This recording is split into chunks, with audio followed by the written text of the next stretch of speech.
tutoria nessa área de educação clássica e estou terminando meu doutorado na Southeastern University, a mesma universidade que vai oferecer essa disciplina agora, também nessa área de educação, pesquisando um pouco a questão de motivação na formação do pai homeschooler como professor e na educação formal, né? Porque um pai homeschooler procura educação formal, especialmente os pais que praticam educação clássica. No CC, algumas famílias americanas, cerca de 49 famílias fazem parte do estudo. Então, estou terminando essa pesquisa lá agora e vou ter a alegria de conduzir essa disciplina do Dual Credit. Nos cursos de humanidades ou de educação clássica no geral, nos Estados Unidos é normal essa disciplina, ela faz parte das escolas clássicas, dos currículos no geral também, que é uma leitura guiada, compartilhada ou grupal dos clássicos da antiguidade. Não significa ler na sala de aula o livro com os alunos, mas significa guiá-los numa leitura um pouco mais analítica, não tão profunda, porque talvez vai ser a primeira vez que eles vão ler esse tipo de livro, mas uma leitura para levá-los a um entendimento inicial mais profundo do que superficial, se ele estivesse lendo sozinho. Então, essa primeira matéria chama Lendo os Clássicos da Antiguidade. Depois a gente tem clássicos medievais, e clássicos literários, e até, quem sabe, ler Camões e outras coisas assim. Tá? Você pode perguntar, o que a gente considera clássico, né? Quando a gente fala o que é um clássico, se a gente tem que fazer uma lista de livros clássicos, o que a gente vai considerar como um livro clássico mesmo? Então, eu anotei aqui, tem várias classificações, várias características, opiniões, mas eu levantei essas 6 que resumem, de certa forma, para nós o que seria isso. Então, um livro clássico é um livro testado pelo tempo, é um livro de um ou 2 séculos, pelo menos, né? Que já foi lido e relido por várias gerações, e ele não sai da lista e das prateleiras das bibliotecas. Tá? Ele é testado pelas épocas e pelas gerações e pelas culturas. Tá? Não é um livro que é lançado de moda e de repente faz sucesso e não aparece mais. Então, é um clássico. Outra característica de um clássico é que ele não é suficiente ler uma vez só. Ou seja, você vai ler uma vez um clássico e talvez na hora de fazer um curso ou num currículo você tenha que ler mais corrido. Mas você não pode pensar que ler um livro desse, como a Ilíada, por exemplo, uma única vez deu para você a chance de compreender tudo o que você precisava compreender sobre esse livro, ou que você conseguiu trafegar nele do jeito que necessitava. Então, sempre vai precisar ler mais uma vez. Não é sinal de falta de capacidade de quem lê, é sinal da profundidade que o livro oferece. Então, não é suficiente para ninguém, nem para o mais brilhante dos alunos ou dos professores, ler um clássico uma única vez. Já que ele tem que ser lido mais de uma vez, então significa que ele sempre tem algo a ensinar. Dificilmente você vai conseguir dizer assim, esgotei todas as lições daquele livro clássico, né? Você vai dizer, olha, eu já vi tudo que eu conseguia ver, isso você pode falar. Mas dizer, já não existe mais nada para eu aprender daquele livro, talvez a gente tenha que ter um pouco de cuidado de dizer isso. Então, sempre ele tem algo a ensinar. Quando a gente participa de uma disciplina como essa, é como se a gente fizesse uma primeira viagem num lugar, conhecesse, e se você já viajou para um lugar mais de uma vez, você teve essa sensação com viagem também, que você, na segunda vez, sabe escolher melhor o lugar de comer, sabe escolher os melhores passeios, consegue desfrutar de uma viagem melhor. E a mesma coisa na leitura, né? De posse dos ensinamentos básicos, do conceito básico, das maiores lições, uma segunda, uma terceira leitura, já vão levar você para lições mais detalhadas, para voos mais ousados, para tesouros mais profundos daquela mesma obra. Né? Outra coisa de um livro clássico é que ele exige tempo e análise. Então, sempre um clássico, quando ele é lido numa disciplina dessa, ele vai transcender a disciplina e o currículo, né? Nesse curso, mas quando acabar ele vai ter coisa para fazer ainda, não para entregar, para ter nota, não para formalizar, mas ele não vai acabar a lista de tarefas dele. Então, por isso que exige tempo para ler e exige análise, porque não é só uma leitura de informação, é mais do que isso. Um clássico sempre é integrado a outras disciplinas. Você nunca consegue ler um clássico sem pensar em história e sem pensar em geografia. Não é? A gente vai pensar como era a geografia homeriana, como é que Homero ou Virgílio pensavam o mundo. Não seria o mapa do mundo na cabeça deles quando eles estão falando ali? Como eles viam as estruturas sociais, como era a arquitetura dos lugares que eles escrevem. Então, sempre a gente vai ter que fazer excursões a outras áreas de conhecimento para conseguir entrar mais fundo no livro, né? A gente, na leitura de um clássico, é como se a gente sentasse com esse autor e perguntasse para ele como ele vê o mundo, como ele vê as coisas, como ele vê as disciplinas, como ele vê a história, como ele vê ciência, muitas vezes. É como se fosse uma entrevista, né? O Chris Perrin fala no curso dele de educação clássica, que quando a gente educa os filhos, ou se propõe a fazer uma educação clássica com a gente mesmo, né? A gente traz para a mesa os autores dos livros com quem a gente vai dialogar, como se nós servíssemos um jantar, né? E aí a gente tem que estar cercado de outros conhecimentos, outras disciplinas que vão nos ajudar no entendimento do livro. Tem aqui atrás essa edição comentada da Ilíada, por exemplo, ele tem um trecho só de geografia homeriana, ele chama. Então, tem um mapa do mundo na cabeça do autor, tem como as coisas funcionariam na cabeça dele, pensando em termos de território, de locomoção, para nos dar uma ideia mais fiel do que ele estaria falando ou apresentando naquele momento. Tá? Outra coisa interessante os livros clássicos seriam livros que todos deveríamos ler.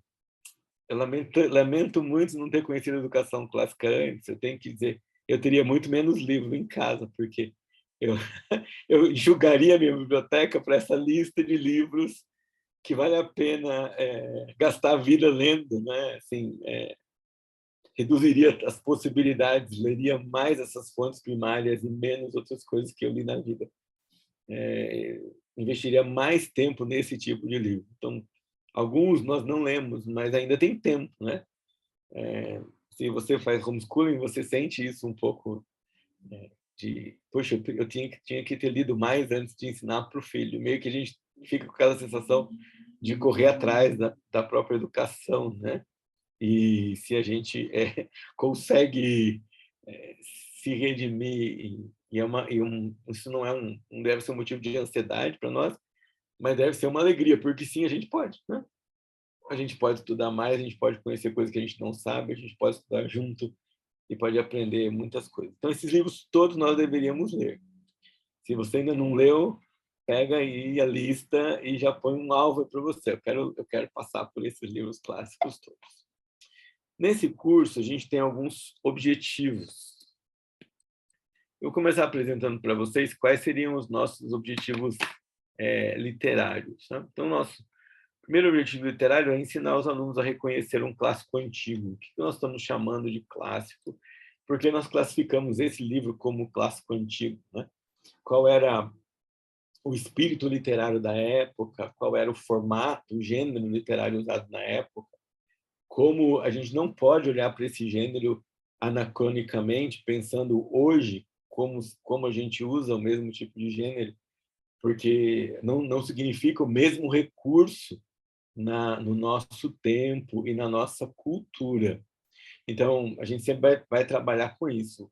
Como reconhecer esse livro e por que ele é alocado assim. Depois, entender o impacto da literatura no povo, de origem da literatura, enquanto ela era registrada, mas também depois para quem ela foi escrita, porque você tem o pensamento do autor, tem o mundo acontecendo em volta dele, enquanto ele escreve, e o mundo que ele retrata, mas você vai ter os primeiros leitores, os segundos leitores, naquela língua, naquela geração, que vão entender aquela literatura de uma forma diferente que a gente vai entender. Então, a gente precisa se apropriar desse espírito da época, literariamente falando, mostrando para os alunos como é que o autor e o seu povo se expressam na obra literária. Quais são as emoções que estão ali? Quais são as aspirações que estão ali? Quais são os objetivos que estão ali? Os valores, os princípios, a visão de mundo mais globalmente possível, em termos de aspectos, não é? A outra coisa que a gente quer desenvolver nos alunos aqui é a habilidade de crítica e de análise literária, não no sentido de fazer uma resenha como modernamente se faz, né? Gostei do livro, recomendo o livro, olha, ele é bom nisso, ele é ruim naquilo, mas na habilidade de conseguir trazer essa mensagem para si, de conseguir analisar a estrutura dela, seja textual, seja poética, seja contextual, ou dentro da literatura mesmo. Nós temos também nessa matéria alguns objetivos de escrita. Então, praticar a escrita persuasiva em diálogo com a literatura. Nesse caso, a gente vai, para quem já fez IEW, né, vai fazer uma revisão do que Andrew Pudewa coloca lá, essa questão de diálogo e resposta à literatura na sua escrita, não só citando, né, não citando trechos da literatura, mas realmente comentando, tendo demonstrado compreensão dela. Também a gente trabalha um pouquinho dos mecanismos de escrita acadêmica e todos os seus elementos, como se escolhe uma bibliografia, o que se coloca ali ou não, quando se está lidando com uma obra tão original. Qual o esforço que a gente faz por não ler tantos comentários antes de passar um tempo com a obra, mesmo que o meu resultado não seja aquilo que eu esperava, não ter pressa de ler comentários sobre ela, mas tentar esgotar tudo que eu posso da minha leitura e o livro em si. E também desenvolver a capacidade de apropriar-se dos conceitos do livro e fazer relação com a vida. Então, a gente vai ver nesses clássicos da antiguidade os temas de honra, glória, luta, a divindade, o poder. Então, como isso tudo é retratado ali, qual a diferença disso para o nosso mundo hoje? Eventualmente, quais as similaridades e contrastes que a gente tem ali. Quando a gente pensa também nos objetivos da retórica no curso, então, nós queremos que os alunos participem de discussões a respeito de questões literárias. O planejamento não é que as aulas sejam extremamente expositivas, mas é que a gente parte de uma pergunta inicial e converse sobre ela, justificando as nossas posições lendo determinados trechos do livro. Cada aluno vai fazer uma apresentação oral a respeito de um tema, numa determinada estrofe do poema ou num capítulo específico, em um dos 3 livros que a gente vai.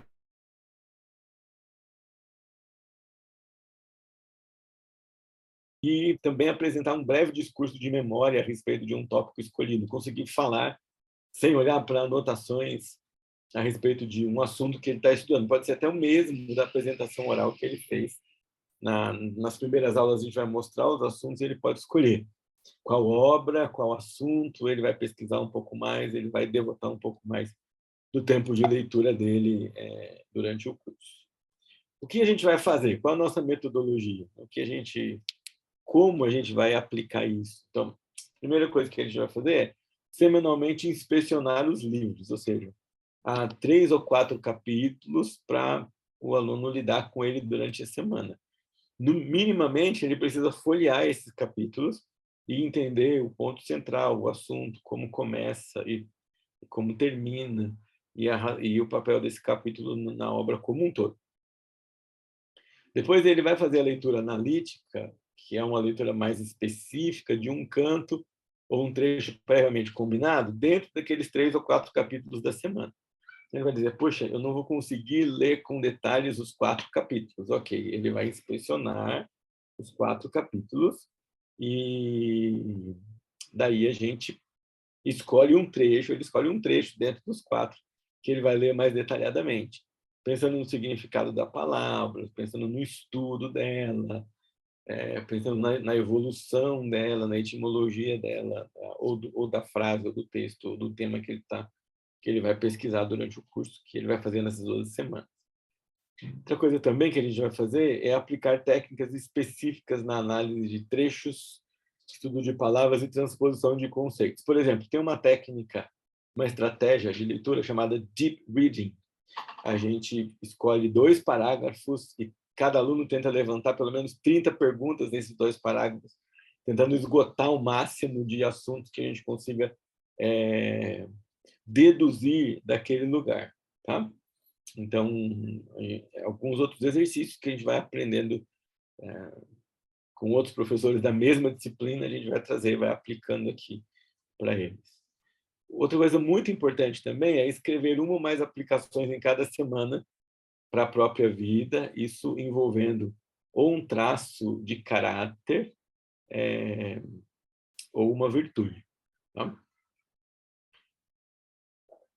Dependendo daquilo que o aluno se interessar e dependendo dos temas que nós estivermos conversando em classe, então nós vamos ver como que o herói da literatura desenvolveu aquela virtude, coragem, por exemplo, perspicácia, honra, fidelidade, ou como ele desenvolveu uma vicitude que então a gente deve evitar, né? E vamos tentar aplicar isso, trazer isso para a gente de alguma forma. E que ele consiga dialogar com o autor nesse nível também, quando ele estiver sozinho depois. Outra coisa importante para a gente é confrontar a cosmovisão do autor com o pensamento bíblico quando isso for natural. A gente não é a primeira coisa que nós vamos fazer, senão a gente vai forçar uma cosmovisão dentro de um texto que não tem aquela cosmovisão. Então, a gente não quer forçar isso. A gente quer entender o pensamento do autor original e, então, tendo entendido o que aquele autor pensa, a gente vai trabalhar com ele e a gente vai trazer aplicações para ele, para o nosso dia a dia e vai levantar aquilo com cada um deles. Como que funciona essa dinâmica de aula? Então, a gente se encontra às terças-feiras por 12 semanas, para uma aula de 2 horas. Nessa aula de 2 horas via Zoom, nós vamos ter algum trecho de aula expositiva, obviamente, mas os alunos vão receber previamente como eles devem se preparar e eles vêm para um tempo de discussão, dinâmicas, vamos montar painéis eletrônicos com as nossas aplicações, usando Padlet, por exemplo. Vamos discutir, vamos ouvir apresentações, vamos trazer, se não der para apresentar por uma razão ou outra, vamos trazer os vídeos. Como eu já mencionei, a cada semana uma porção de 3 ou 4 capítulos dos 3 livros que a gente vai estudar, que é a Ilíada de Homero, a Odisseia de Homero e a Eneida de Virgílio, 3 poemas épicos da antiguidade que nós vamos ler. Já mencionei aqui também a grande porção ler mais inspecionalmente e uma porção mais específica ler com mais pesquisa, ler com mais análise, ler com uma visão mais apurada. Há 3 ou 4 tarefas que o aluno deve fazer para ser avaliado durante o curso. Uma leitura, e nessa leitura ele pontua 3 coisas, o que eu já sabia, o que eu não sabia e o que eu aprendi e o que eu gostaria de estudar mais. Depois ele tem uma apresentação oral, a participação nas discussões semanais e um texto final, né, de 2, 3 páginas mais ou menos, um ensaio final, que ele vai escolher o tema que mais marcou no estudo dele desse trimestre, dessa matéria, e vai escrever a respeito disso, preferencialmente de uma virtude do herói, de uma característica do herói que está sendo estudado, ou de um traço de caráter dele que possa ser desenvolvido e possa ser trazido a lume para a vida e para a aplicação prática do aluno em si. Então, em resumo, é assim que vai funcionar a disciplina. Nós nos encontraremos às terças, às 19h30, mais ou menos 2 horas de aula cada semana, por 12 semanas, tá? Depois, material fica gravado, algum recurso também adicional, não há apostilas, essas coisas, muito porque o nosso esforço é que o aluno leia a obra em si. Toma só um pouquinho de cuidado com as edições, que a gente tem algumas, a tradução mais difícil de entender, não é tão boa, outras mais recomendadas. Essa aqui, por exemplo, é uma edição bilíngue do livro, e ela tem o original de um lado e a tradução do outro, né? Você vai falar, tá bom, eu não sei grego, beleza, mas você tem uma boa obra em casa.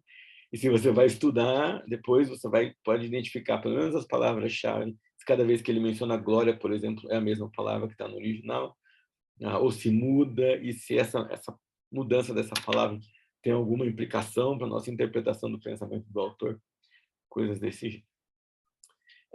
Essa é a apresentação da disciplina. Se eu puder responder perguntas sobre a disciplina em si, eu vi que já tem algumas aqui no chat a respeito de vagas.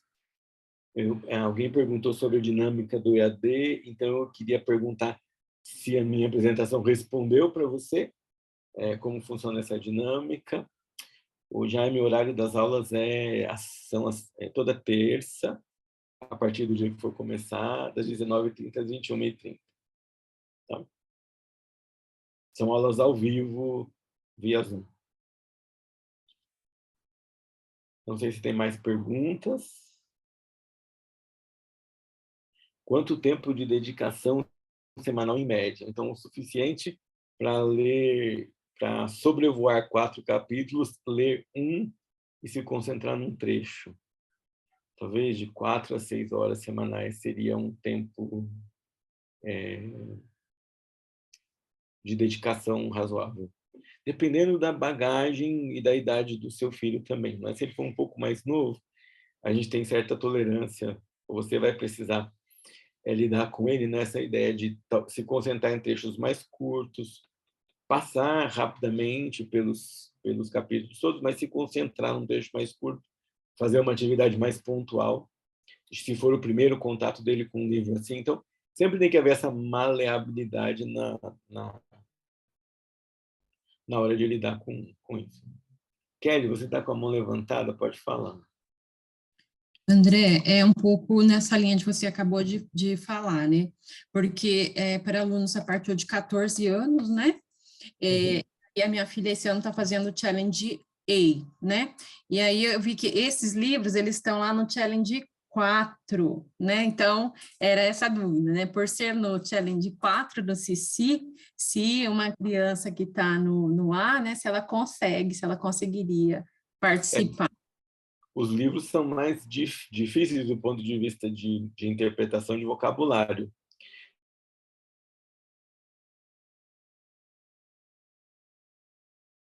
Do quanto ela tem concentração para ler, e um pouco também de dosar as expectativas naquilo que ela vai produzir, de acordo com a bagagem e com a idade dela, né? Certeza que é um livro um pouco mais difícil, mas é você que vai saber. Quanto de leitura ela tem, quais livros ela já leu, que bagagem ela já desenvolveu, para saber se ela lida com isso. Uma coisa legal, Kelly, seria você pegar um deles, ou a Ilíada, ou a Odisseia, por exemplo, sentar e ler com ela uma ou duas páginas e perceber se ela se interessa, se ela compreende, se ela se encanta pelo livro nesse sentido. Tá bom? Tá bom, obrigada. Imagina. Mary Lourenço, pode falar.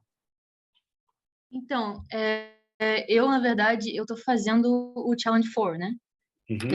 Eu tô quase na metade da Ilíada. Só que eu queria saber, como o Challenge 4 é o mais exigente de todos os challenges, o senhor acha que eu conseguiria, talvez, com a bagagem que tem no curso, se eu conseguiria conciliar as duas coisas? Bom, eu não conheço a leitura do Challenge 4. Ele tem um pouco menos de livros do que o 1 e o 2, não é? Mais ou menos Sim, na linha. é exatamente o que é a Ilíada, a Odisseia, a Eneida e uma peça de teatro grega também no final do ano. A única coisa que vai acontecer com você é que você vai ler os livros mais rápido, porque você vai ler basicamente os 3 em 12 semanas. Então, talvez o único desafio para você seria que você vai ter que apressar um pouquinho a leitura, pelo menos dos trechos que você quiser trabalhar neles e discuti-los em sala de aula. Uma coisa que você pode tentar fazer negociando comigo e com o seu tutor, eu acho, me dizer o que você precisa fazer no challenge com o livro, e a sua apresentação ser um dos trabalhos que você já está preparando para lá. Então, não tem problema se isso puder acontecer, se a gente consegue conciliar essas coisas para te ajudar. Tá? Entendi, valeu. Obrigada. Imagina.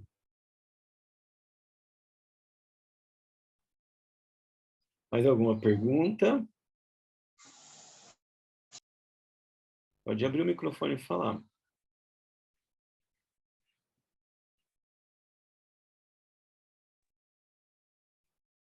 Oi, Tudo bem, pastor? Quanto tempo, tá joia? Pois é. Ano passado, lá na reunião de casais lá da ICE. Aí, Tá previsto começar quando o curso? Aaron, é em junho, mas eu não sei exatamente o dia, só um minutinho. Aaron, você tem já a data certinha? A primeira terça-feira de junho, que seria o dia 6 de junho. Junho, né? Isso. Mês 6.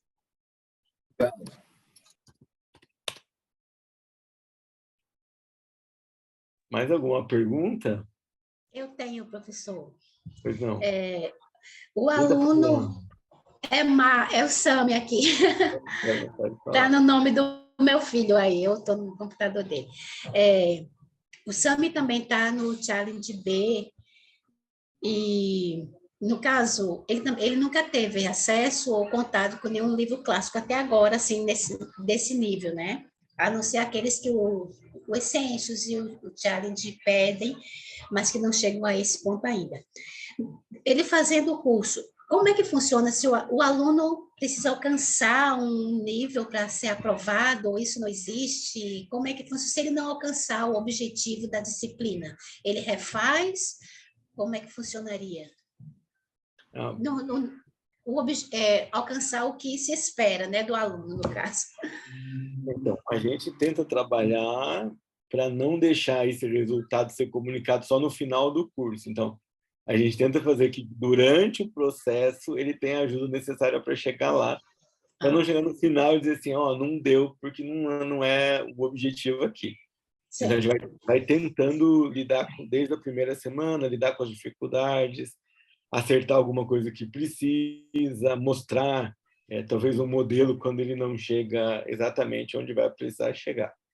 Mas sendo uma matéria de dual credit, como professor, a gente é um pouquinho mais flexível do que se fosse uma matéria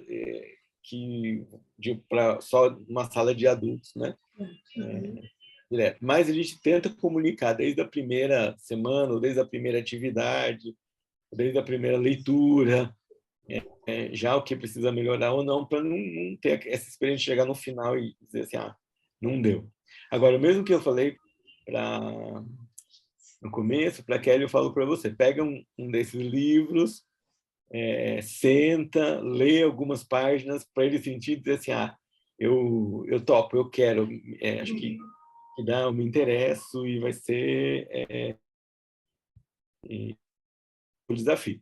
Claro, para ser bem honesto, tenho que dizer, é desafiador para qualquer um, não só para uma criança nova, né? É desafiador, mas é um desafio bom e uma bagagem interessante. Mas é desafiador, sim, vai exigir um pouco mais. Mas nessa ideia de se debruçar num trecho e ficar mais ali, né, pesquisar um pouco mais, trazer mais respostas ou pensar, refletir um pouco mais. E vai precisar de você junto, com certeza, para caminhar nesse, né, refletindo, ajudando a pensar, a trocar em miúdos, a ler, muitas vezes, tá? A gente vai tentar fazer nada. Mais alguém? Quanto tempo dura esse curso? São 12 semanas. E ele é dividido até em quantas vezes? Eu não ouvi, cortou. Você pode repetir? Oh, o valor dele é de R$ 1.500, correto? Então, ele é dividido até em quantas vezes? A sessão de inverno pode ser dividida em até 3 vezes. Joia. Já é diferente dos semestres principais, né, que permitem um parcelamento de até 6 vezes. E eu vi uma pergunta aqui, a Kelly estava perguntando sobre o que seriam os créditos.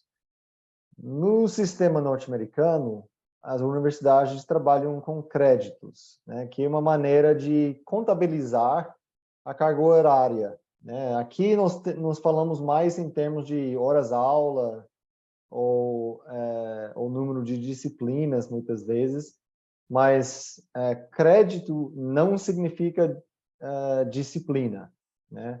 Normalmente, uma disciplina vale X créditos.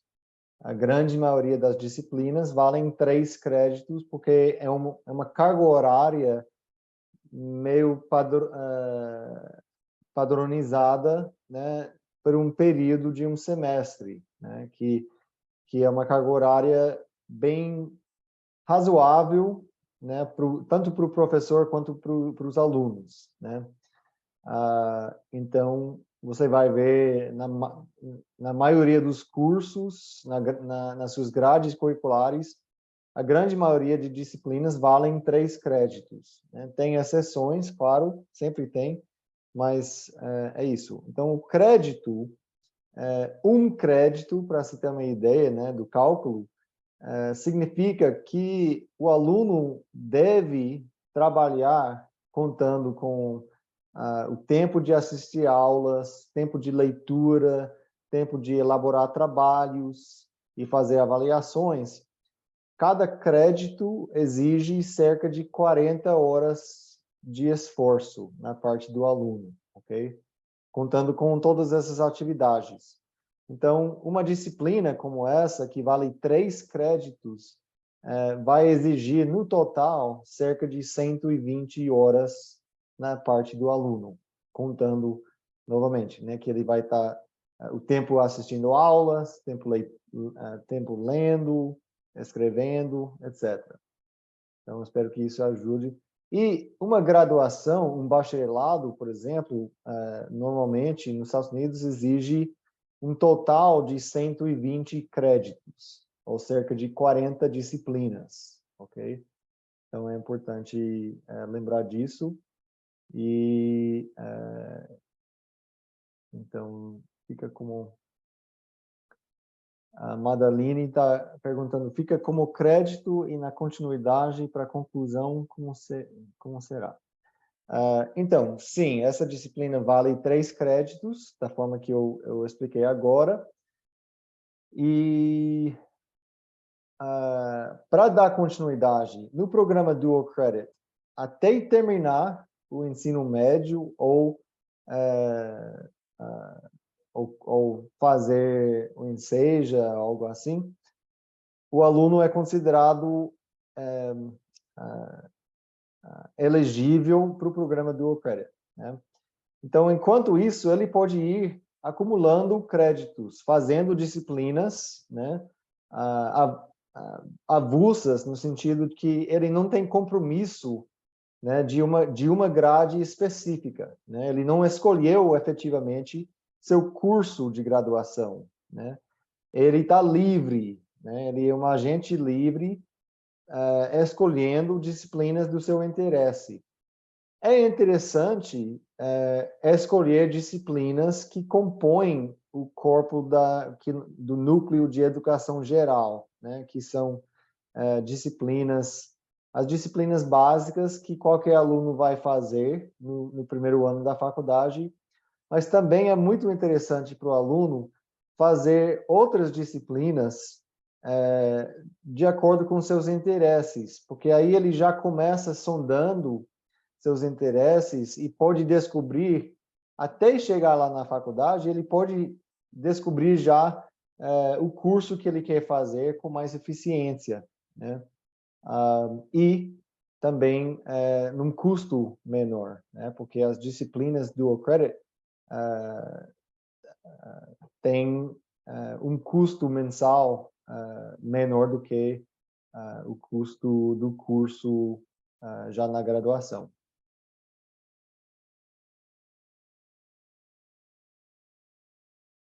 Então, para explicar um pouquinho sobre como fazer uma inscrição, né, para quem não conhece o programa Dual Credit, então o processo de se inscrever é semelhante, né, ao processo de admissão na universidade. Então,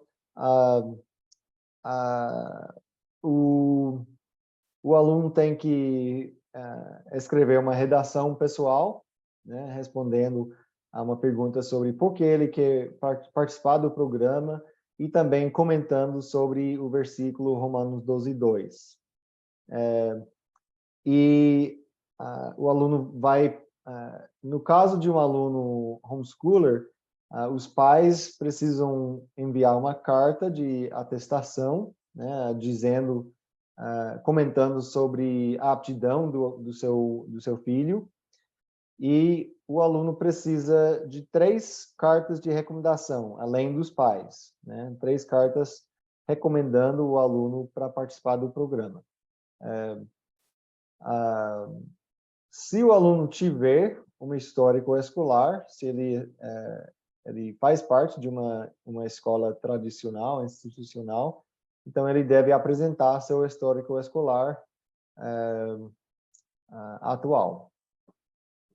E ao entregar essas informações, vamos avaliar as informações e depois encaminhar o aluno como um candidato para a universidade. No caso da Southeastern University, a Southeastern, ao receber esse encaminhamento, vai convidar o aluno a preencher uma espécie de ficha, né, para abrir o cadastro do aluno lá na Southeastern. E aí ele vai oficialmente ter acesso à sua conta de aluno, né? Ele vai criar um e-mail, né? Vai criar sua conta nas plataformas também da Southeastern e assim em diante. Então, tudo isso, né, a inscrição inicial tem que ser feita até o dia 15 de maio, para fazer parte dessa primeira turma, ok? Então, a redação, as cartas de recomendação, então, até o dia 15 de maio. Alunos que já fazem parte do programa Dual Credit, que já fizeram ou estão fazendo alguma disciplina no programa, não precisam fazer uma nova inscrição, né, passando por todo o processo de avaliação de novo. Só precisam preencher, eu já coloquei mais em cima no chat, precisam, eu vou colocar aqui de novo, preencher o formulário de matrícula, né, que é só o momento em que o aluno escolhe a matéria, né, que ele quer fazer, ou matérias. Então, ele não precisa fazer toda a documentação, cartas e tudo mais novamente, ok? Deixa eu ver aqui quais perguntas que eu perdi. Essa matrícula no Dual Credit já tem que ser feita agora. Meu filho tem 14 anos. Não é obrigatório. Se você quiser participar da disciplina e ganhar os créditos, então sim, você precisa fazer a inscrição. Mas nós não estamos dizendo que você tem que fazer essa inscrição, é uma oportunidade, né, para quem gostaria de fazer parte neste momento. estamos oferecendo isso como uma opção para vocês. Como faço para ter mais informações? Então, depende do tipo de informação.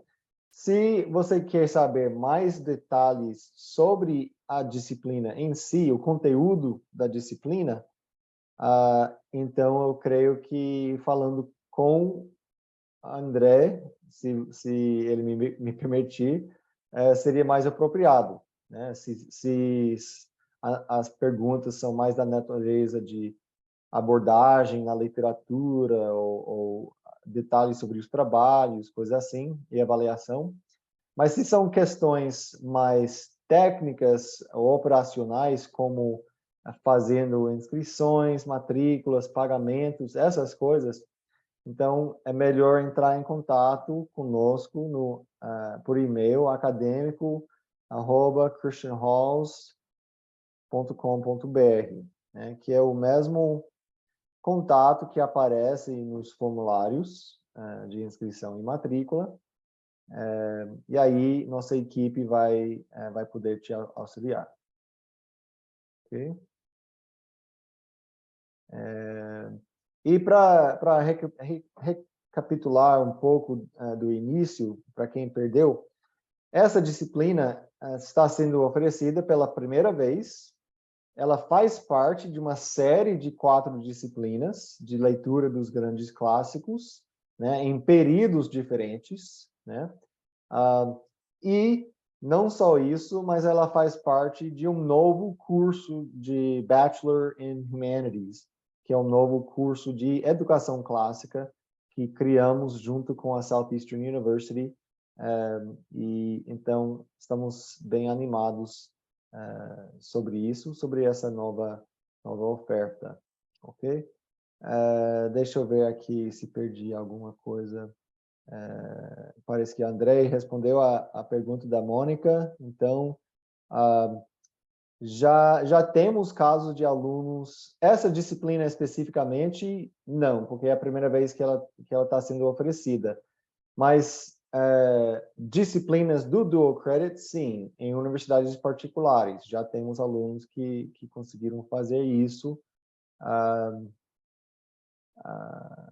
Então, nas universidades públicas, eu não tenho notícia disso diretamente. Esse curso trabalha exatamente o quê? O curso de Bachelor of Humanities. Eu estou imaginando que essa é a pergunta da Isenildes. É um curso parecido com um curso de letras aqui no Brasil, só que com um olhar clássico. Então, foi desenhado especificamente para as nossas comunidades clássicas lá nos Estados Unidos, e agora, né, podemos oferecê-lo no Brasil. O curso, além dessas disciplinas iniciais, o curso em si está sendo ensinado em inglês. Então, neste momento, os alunos aqui no Brasil, têm a oportunidade de fazer certas disciplinas, né, começando com essa, em português. Mas se quiserem dar continuidade no Bachelor of Humanities, então seria em inglês, eventualmente, né, depois de esgotar as disciplinas que vamos ter em português. Ok? Mas, para quem quer, eu estou vendo essa pergunta da Madaline sobre disciplinas em Belas Artes, para quem quer ver a lista inteira, nós temos a lista lista total das disciplinas sendo oferecidas no inverno, pelo menos. Pode dar uma olhada aqui. São várias universidades que participam desse programa. Ainda não publicamos a lista de disciplinas para o segundo semestre. Isso vai sair depois do encerramento das matrículas do inverno, mas a lista tende a ser maior. Já hoje nós temos mais de 200 disciplinas disponíveis, No segundo semestre, vamos estar estreando várias disciplinas da Dallas International University. Estamos estreando a primeira disciplina da Dallas International no Dual Credit agora em junho. Então, também faz parte desse período de matrículas até o dia 15 de maio, que é uma matéria chamada Introduction to Political and Economic Systems. Vai ser bem interessante. E essa disciplina também faz parte de um novo curso que vai ser oferecido na Dallas International University, que é uma universidade fundada pela Wycliffe International, para quem conhece a Wycliffe da tradução de Bíblias. Challenge: estuda em média 6 horas por dia. Esse curso o aluno deve se dedicar. André, você quer responder a isso? Você conhece o Challenge muito melhor do que eu. Está perguntando, acho que sobre a carga horária, né? É uma conta que o Aaron fez aqui, 3 créditos das 120 horas, dividido por 12 semanas, ali em média 10 horas por semana, seria aí 1h30 por dia, mais ou menos. Se for um cálculo bem matemático, né? 1 hora por dia, em média. Gael, mais de 200 disciplinas em português ou em inglês? Então, todas elas estão disponíveis em inglês e cerca de 10% nós temos disponíveis em português, em algum momento. As matrículas serão quando? Então, as matrículas de todas as disciplinas da sessão de inverno estão acontecendo agora, estão abertas até o dia 15. Então, tanto para essa disciplina dos grandes clássicos, quanto para aquela que eu mencionei da Dallas, né, sobre Politics and Economic Systems, quanto de qualquer outra disciplina. Temos uma nova disciplina sobre apologética cristã, uma sobre perspectivas de música, que também é nova, e várias outras. Então, essa lista que eu publiquei aqui, temos o prazo de inscrição para algumas disciplinas já passou, né? Especialmente na LeTourneau University, o prazo já passou, se não me engano. Mas para as outras, né, vai até o dia 15 de maio, com exceção das disciplinas que aparecem da Indiana Wesleyan University, que permitem matrículas até o dia 22 de maio. Então,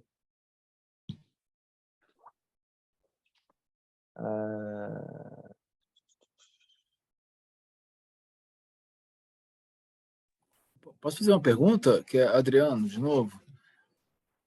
pode sim.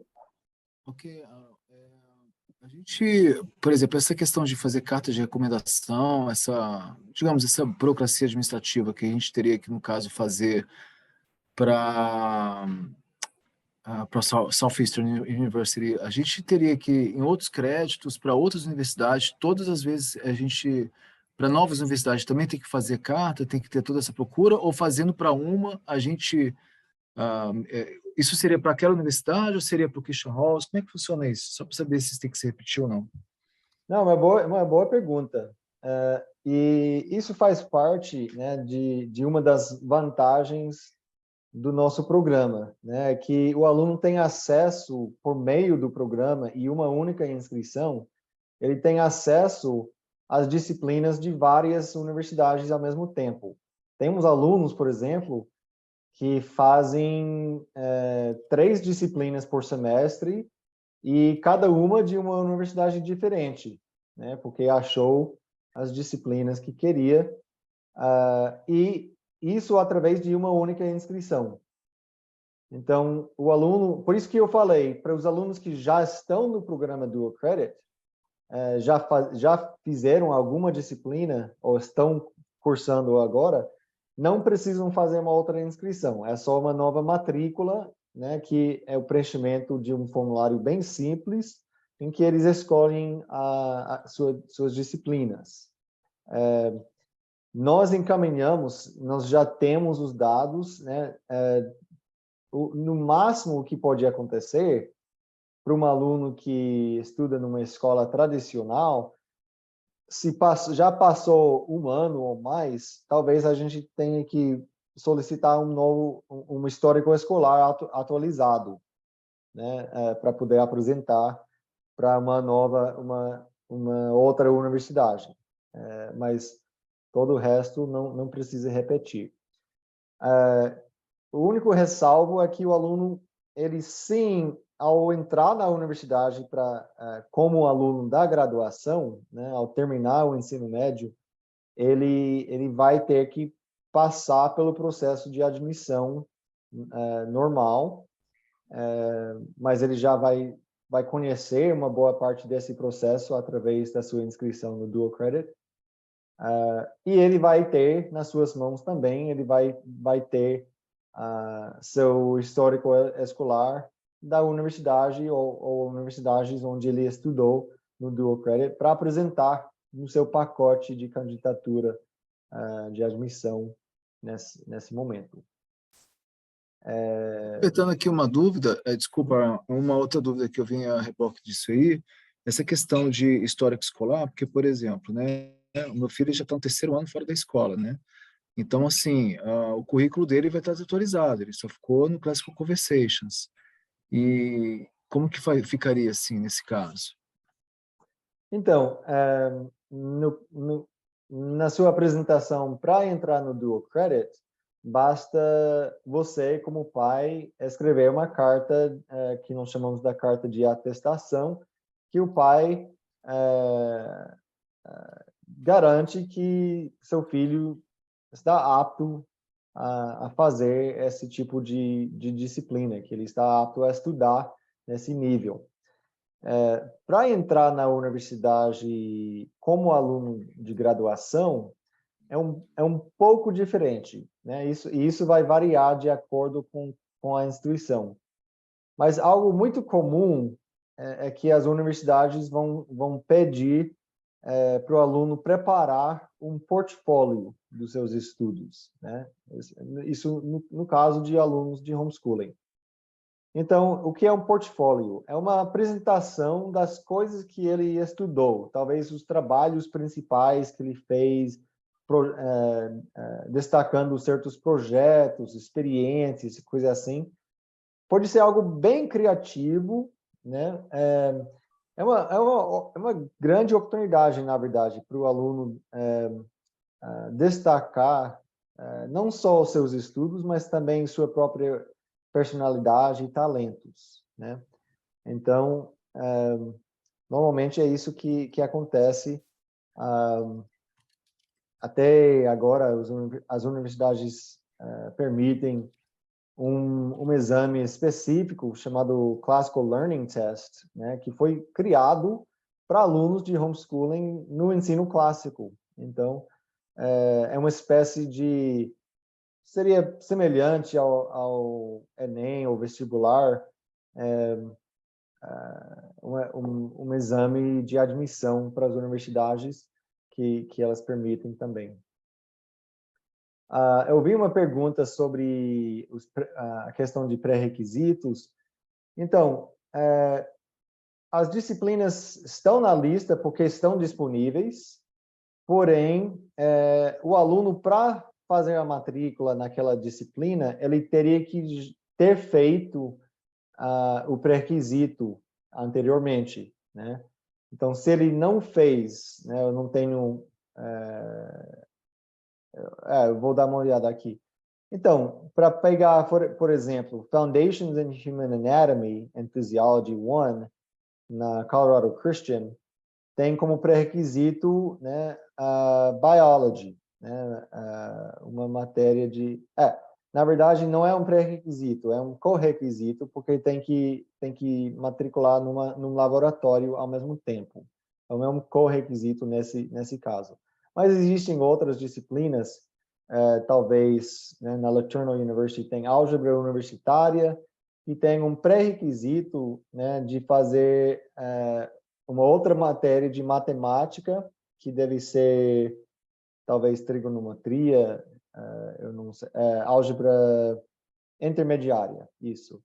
Então, o aluno teria que ter feito álgebra intermediária antes de fazer álgebra universitária com aplicações. Então, ok? Os pontos que o aluno adquire no curso do Challenge é válido para Dual Credit. Quais pontos nós estamos nos referindo aqui? André, você sabe? Não, eu respondi que não tem relação acadêmico-administrativa, né? As Ok. tarefas que ele faz no Challenge não... no máximo, o professor da matéria pode aceitar o mesmo trabalho, mas ele vai ser avaliado de novo, né? Então, não tem essa relação automática. Tá. Ok. Então, mais alguém tem uma pergunta? Se não, eu posso terminar nosso tempo com mais um anúncio para vocês, para animar vocês, talvez. Vocês, pais, que têm interesse em fazer um mestrado em educação. Nós estamos preparando também com a Southeastern University um mestrado em educação com uma ênfase em ensino clássico. Então, isso vai ser anunciado em breve, mas nós estamos lançando 3 cursos de mestrado em educação em agosto. Então, as matrículas vão abrir nas próximas semanas. Então, para quem tem interesse em continuar seus próprios estudos, para aperfeiçoar seu ensino em casa, ou até seu ensino como tutor de challenge, ou, de repente, né, em algum momento você pretende ensinar também num outro ambiente, esse mestrado pode ser interessante. Então, podem ficar atentos, nós vamos estar anunciando detalhes em breve, mas eu queria compartilhar essa novidade com vocês hoje à noite. André, amigo, muito obrigado pela apresentação.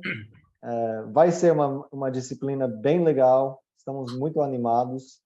Eu espero que nossos alunos de Challenge podem aproveitar dessa oportunidade inédita e até, como foi colocado no chat, quem sabe alguns pais também, como alunos ouvintes, vamos trabalhar para providenciar os detalhes sobre essa possibilidade também. E muito obrigado a todos, obrigado pela atenção hoje à noite. Deus abençoe vocês e continuem seus estudos pela glória de Deus. Amém. Amém. Boa noite, gente.